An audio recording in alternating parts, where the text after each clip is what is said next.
Puji Tuhan. Sehat-sehat semua? Haleluya.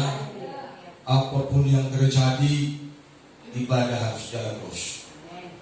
Katakan amin. Biar bumi bergoncang, tapi mencari Tuhan tetap yang nomor satu. Hari ini firman Tuhan saya beri tema buat kita, masalah itu sangat berguna. Saya mau katakan kepada saudara, hidup ini tergantung bagaimana cara kita memandang. Jika kita memandang kehidupan ini dari sisi yang negatif, maka semuanya akan menjadi negatif buat kita.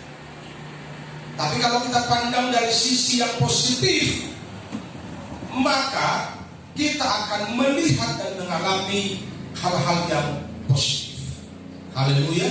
Jadi tergantung bagaimana kita menempatkan diri kita, menempatkan hati kita, menempatkan cara berpikir kita untuk menyikapi kehidupan ini. Jadi kalau kita pandang dengan cara yang baik, cara yang positif, cara pandang Tuhan, bahkan yang negatif itu pun bisa berubah menjadi positif karena bagi Tuhan tidak ada perkara yang mustahil. Haleluya. Tapi kalau kita selalu melihat dari sisi yang negatif, maka Tuhan sulit mengubah orang-orang yang pesimis. Kenapa? Karena hidup kita ditentukan oleh diri kita sendiri. Kita lihat lagi 1 Petrus 1 ayat 6 dan 7. Kita baca bersama. Dan gembiralah akan hal itu, sekalipun sekarang ini kamu seketika harus berduka cita oleh berbagai-bagai pencobaan.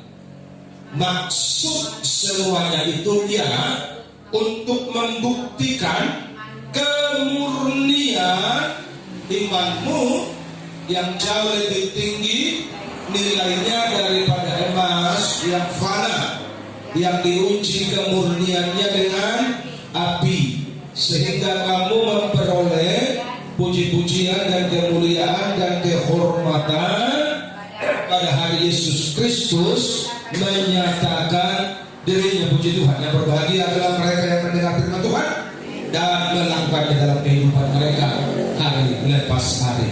Masalah itu sangat berguna. Apa sih Pak gunanya masalah?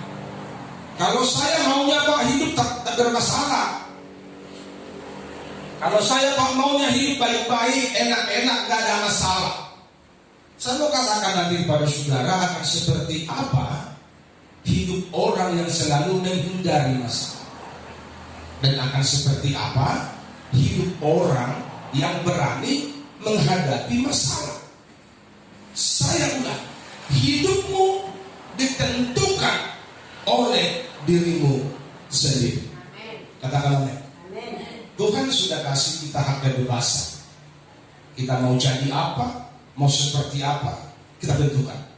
Dan terserah kita sendiri. Yang pasti apa yang kita tabur, itu yang kita akan tuai.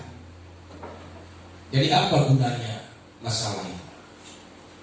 Guna masalah itu yang pertama, terbiasa. Kalau engkau sering bermasalah, engkau akan terbiasa. Katakan amin. Saudara tahu terbiasa, engkau akan kebal. Kalau bahasa mudahnya dimengerti, engkau akan kebal. Saudara tahu kebal itu, engkau tidak bisa lagi diganggu oleh masalah, karena engkau sudah kebal. Engkau tidak bisa lagi diintimidasi oleh masalah, karena engkau sudah kebal terhadap masalah. Engkau akan menjadi bersahabat, berteman, sohib dengan masalah. Jadi hidupmu akan tersenyum sekalipun engkau punya masalah segunung, karena engkau sudah terbiasa. Haleluya. Jadi masalah ini sangat baik, masalah sangat berguna. Makanya dikatakan ayat 6, bergembira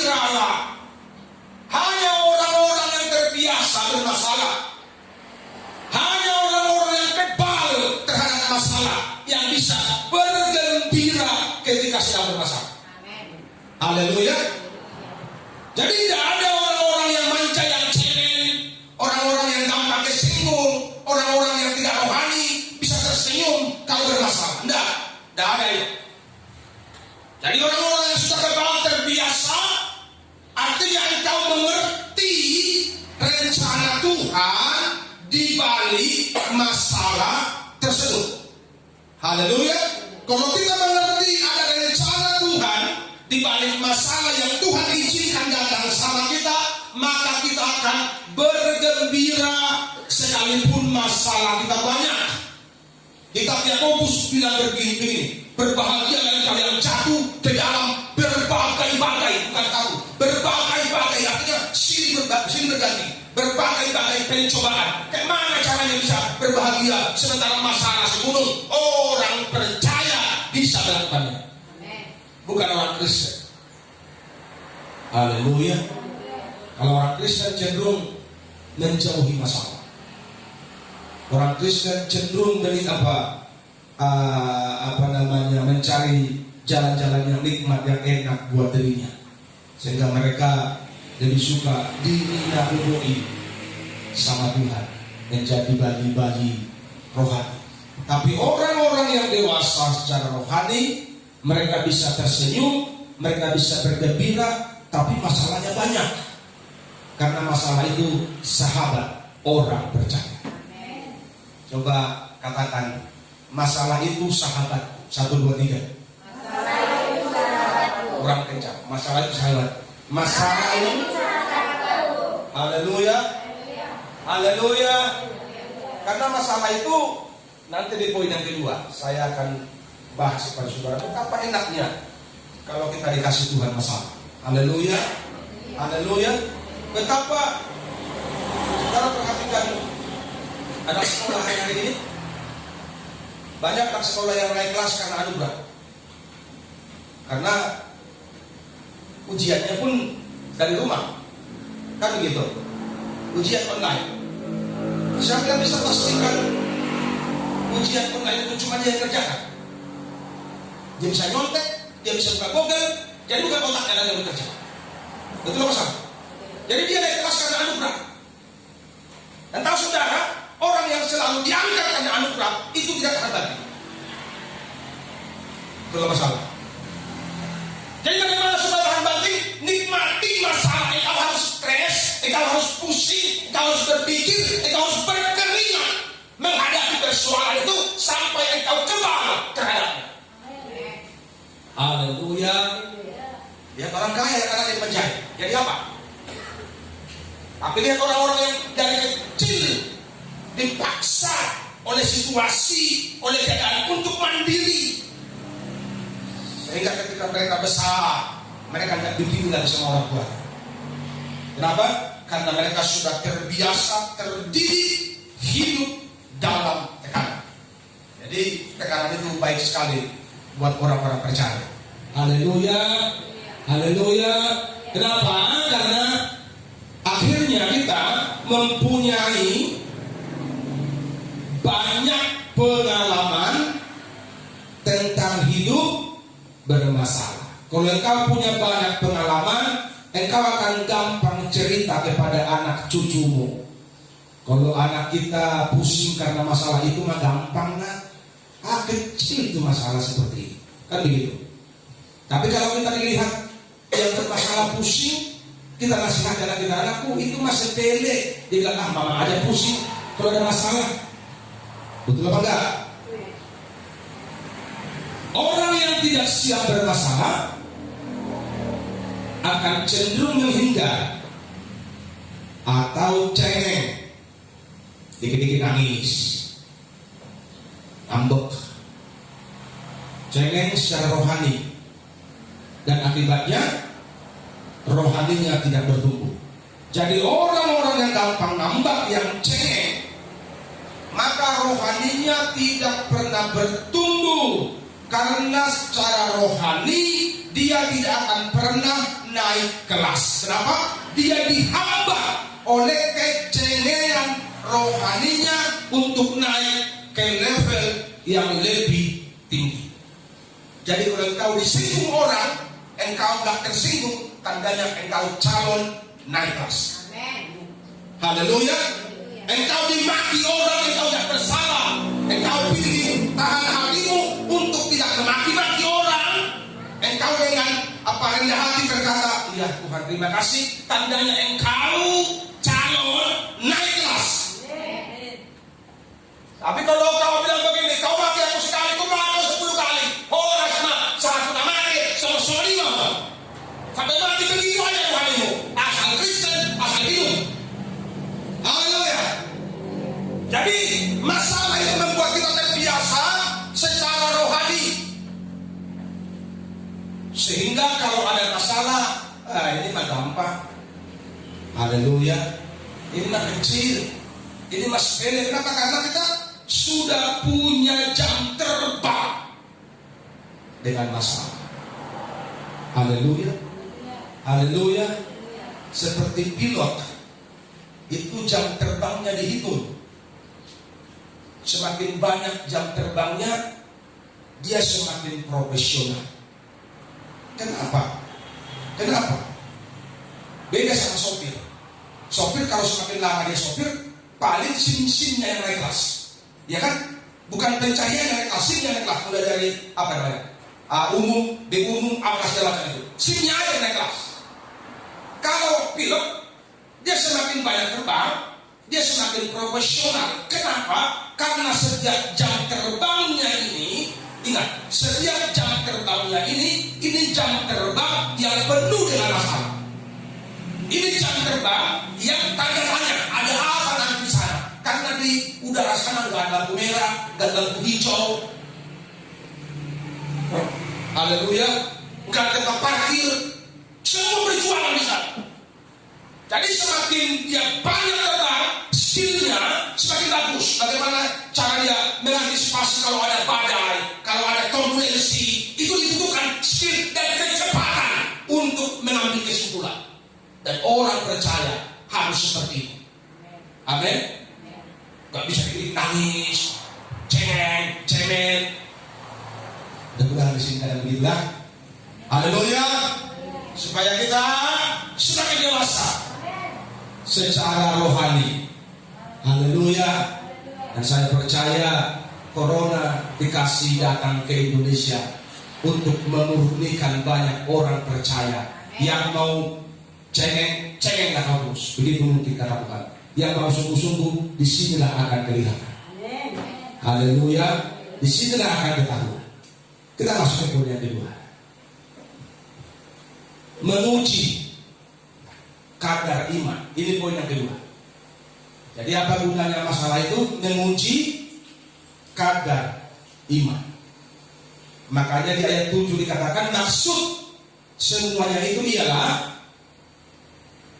untuk membuktikan kemurnian imanmu yang ini bicara value, bicara nilai yang jauh lebih tinggi nilainya daripada emas yang fana, yang diuji kemurniannya dengan api.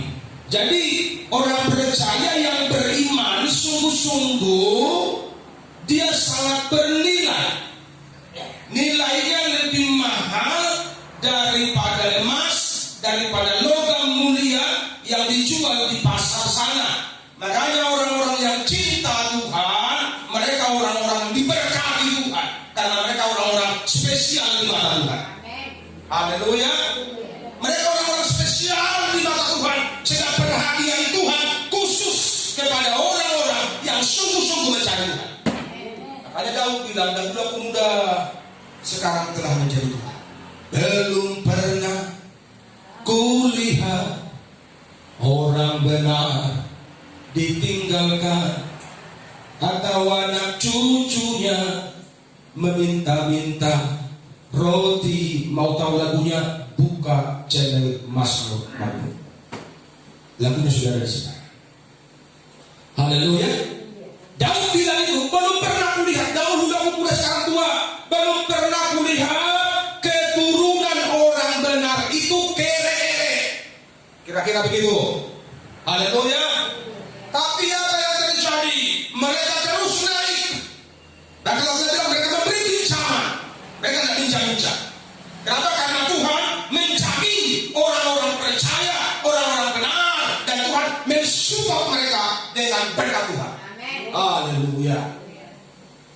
Saudara mau seperti itu? Dekat dengan Tuhan. Amin. Dekat dengan Tuhan.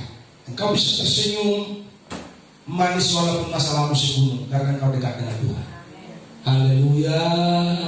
Sehingga kamu memperoleh puji-pujian dan kemuliaan dan kehormatan pada hari Yesus Kristus menyatakan dirinya. Kalau Emas saja punya kadar, maka iman juga punya kadar. Dan untuk mengetahui kadar dari iman itu, diizinkanlah kita bermasalah. Makanya temanya masalah yang sangat berguna. Saya ulang ya. Untuk mengetahui kadar iman itu, diizinkanlah kita bermasalah. Tujuannya apa? Untuk memurnikan iman kita. Dimurnikannya di mana? Kalau emas dimurnikan di dalam api. Kalau kita dimurnikannya dalam api pencobaan. Yang setuju katakan. Orang percaya imannya dimurnikan dalam dapur api pencobaan. Menurut saudara, sakit apa enak? Namanya aja api. Sakit apa enak? Jadi hari ini kalau engkau sedang banyak masalah, harus engkau 2 kali bersyukur. Ku bersyukur Bapa, ku bersyukur Tuhan, walaupun masalahku banyak sekali, ku bersyukur. Katakan amin. Haleluya. Bukan meraung-raung dan cengeng. Karena dikasih masalah, kita dimasukkan dalam dapur api pencobaan untuk mengetes keadaanmu ini sudah seperti apa. Emas itu punya kadar, ada kadar yang 18 karat, 22 karat, 24 karat, ada yang lebih mahal dari 24, namanya logam mulia. Saya mau tanya saudara, kalau hidupmu seperti emas itu, engkau pilih kadar yang mana? Kita akan dengan enak bilang, Pak, aku mau logam mulia. Semakin engkau mau asli, semakin berat perjuangan. Kurang kencang adanya loh. Haleluya. Saya ulang, semakin hidupmu mau jadi asli, semakin berat pencobaannya. Jadi kalau kita difitnah, dihina, diledekin, dicuekin, itu mah gampang. Bersyukur ya. Haleluya. Kalau tahu kita rasanya begini, kita akan santai.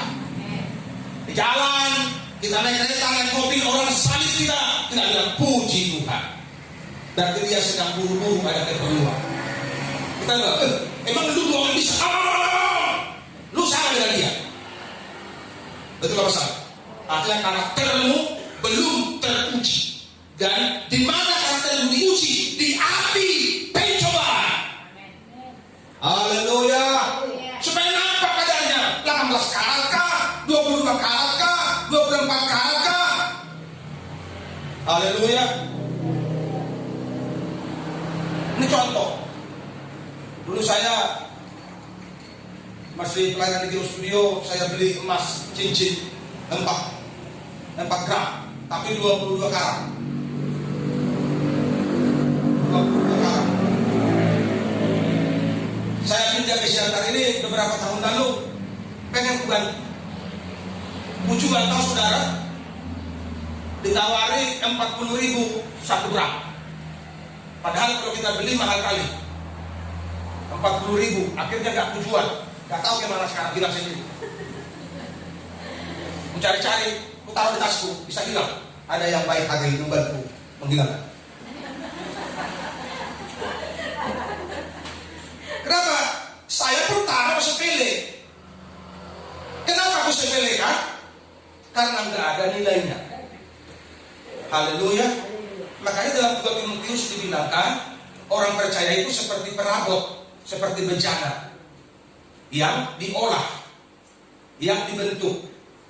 Ada yang dikhususkan, ada yang biasa untuk maksud yang mulia, untuk maksud yang biasa. Dikatakan di situ kalau mereka menyucikan dirinya, sungguh-sungguh bertuhan, maka dia akan dipersiapkan, dipakai oleh Tuhan untuk maksud khusus, maksud yang mulia.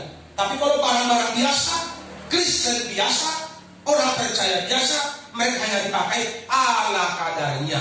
Soal bencana, tahu saudara kalau bencana di apa yang namanya itu? Apa bahasa biasanya itu bencana itu? Kuci-kuci yang biasa-biasa itu, yang tidak ada levelnya, yang tidak ada harganya, itu dipakai oleh orang Jawa. Oleh orang Jawa itu buat tempat ari-ari kalau anaknya lahiran. Dibeli kuci yang murah-murah itu yang datang lagi asal jadi itu dibikin di situ, ada dia baru dikubur. Jadi tidak ada nilainya. Tapi kalau kau khususkan dirimu sungguh-sungguh dengan Tuhan, maka kau akan bencana mulia yang ditaruh di sananya Jokowi. Amin. Haleluya. Jadi seperti apa kadar imanmu hari ini? Saya belum tahu Pak. Mari kita perhatikan. Untuk mengetahui kadar iman kita harus masuk dalam dalam dapur perapian, dapur pencobaan untuk menguji seberapa bagus kualitas iman kita. Amsal 25 ayatnya yang keempat. Sisihkanlah sana dari perak, maka keluarlah benda yang indah bagi pandai emas.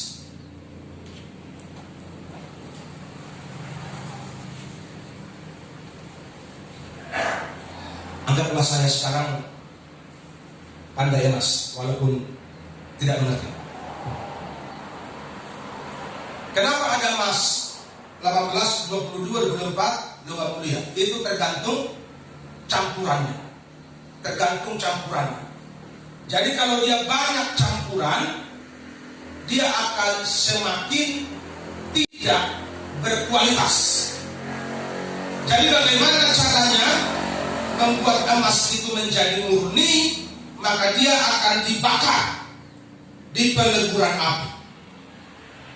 Dan tahu saudara, itu sana itulah kotoran dari besi, perak, nikel-nikel yang lain yang bukan emas, yang ada di kandungan emas itu. Dan kalau itu dibakar, maka akan terjadi pemisahan. Maka emas itu akan melarut ke bawah, yang lain dia akan naik ke atas. Kalau orang-orang yang ahli kimia akan bisa menjelaskan lebih bagus. Jadi tujuannya, kita langsung ke tujuannya aja supaya lebih gampang. Jadi tujuannya pembakaran itu adalah untuk memisahkan yang asli dan yang palsu. Sudah mengerti? Jadi kenapa kita dicoba? Kenapa kita diuji? Kenapa kita dibakar dalam dapur kesengsaraan, dapur penderitaan? Supaya kepalsuanmu, kemunafikanmu, manusia duniawimu dipisahkan dari manusia rohmu, sehingga manusia rohmu menjadi besar. Amin. Haleluya. Bagaimana caranya? Dibakar dalam dapur pencobaan. Jadi orang-orang yang tidak mau dicoba, maka tahu tidak pernah berkualitas sampai orang. Asalnya Kristen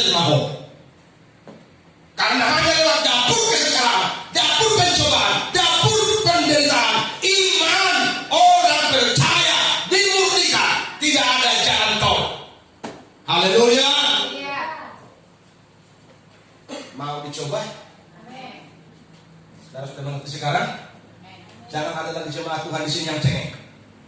Haleluya.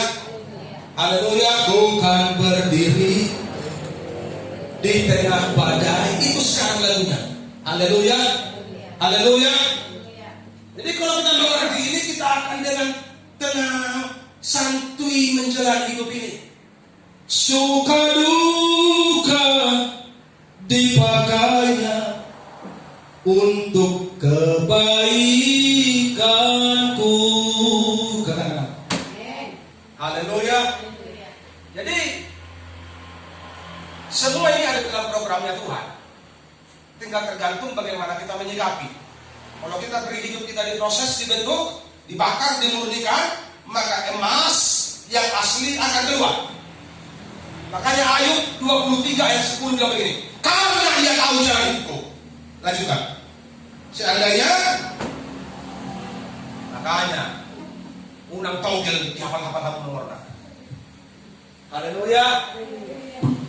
Seandainya ia menguji aku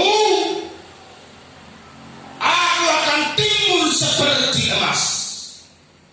Haleluya. Itu kata Ayub 23:10. Karena ia tahu jalan hidupku, seandainya ia menguji aku akan timbul seperti emas. Bukan dia bilang aku akan timbul seperti kayu gosong, aku akan timbul seperti besi gosong, tapi aku akan timbul seperti emas. Kenapa timbul seperti emas? Karena bersedia diproses. Haleluya. Jadi kesediaanmu diproseslah yang menentukan hasilmu. Engkau keluar seperti besi yang gosong, atau engkau keluar seperti emas yang murni, yang justru kalau dibakar dia semakin murni. Kalau besi dibakar apa? Gosong kan? Tapi kalau besi dibakar, emas dibakar, dia semakin murni. Kenapa? Karena kotoran-kotoran. Itulah yang salah. Salah itu disebut kotoran dalam istilah kimiawi. Tapi ternyata Alkitab sudah jauh lebih canggih dulu mengerti itu. Makanya dalam Mazmur 119 ayat 119, sebagai sana kuanggap semua orang fasik di bumi. Jadi kalau kita mengerti ini, sebenarnya kata-kata ini kasar. Jadi kalau jemaat baca Mazmur ini, mereka yang tidak ngerti, ya mereka aminkan aja. Tapi tahu saudara, disebut sebagai sana kuanggap semua orang fasik di bumi. Jadi maksud dari Mazmur, orang yang tidak bertobat, orang tidak percaya, orang-orang fasik, orang-orang murtad, orang-orang yang jauh dari Tuhan, mereka sama dengan kotoran. Itu maksudnya ke Mazmur. Kasar enggak? Halo? Kasar kan? Sama ini kotoran. Makanya kita perlu serius membaca kita supaya mengerti apa maksud Tuhan. Katakanlah. Jadi sama itu kotoran. Seperti kotoran itulah orang fasik, orang yang bertobat, orang yang bermain-main dengan Tuhan, orang yang murtad, orang yang jauh dari Tuhan. Mereka seperti kotoran yang tidak punya nilai di hadapan Tuhan. Haleluya. Sekarang bernilai, beri dirimu dimurnikan. Semakin dimurnikan, semakin mahal. Yang sesuai dengan hikmat Tuhan, ku diberikan apa yang perlu, suka dan derita bergantian, memperkuat imanku. Katakan amin. Jadi suka dan derita itu bergantian datang, tujuannya supaya iman kita semakin kuat. Haleluya. Jadi kalau kita mengerti ini, santai kali itu Tuhan loh. Sepertinya Tuhan akan sangat dekat sama kita setiap hari kalau kita mengerti kebenaran ini. Katakan amin. Haleluya. Haleluya. Suka dan derita bergantian, memperkuat imanku. Haleluya. Mono bahasa Batakna laguna semono. Moloja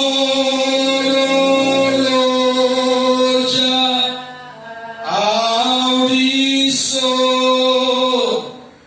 pargogo ima autoto dok tua huto gupe ho tu surgo imuse. Haleluya. Seperti di saudara saya. Cuma saya kita masuk di zaman ini, saya nggak tahu. Haleluya. Jadi sanga itu bisa dijual ke dalam Tahoras, ke Partot. Tapi kalau emas kau jual ke Partot itu murah. Karena emas itu barang khusus dan dia hanya dijual di toko khusus karena dia bernilai. Amin. Amin. Jadi kalau kita beri diri kita dibentuk sama Tuhan, ku mau mengikuti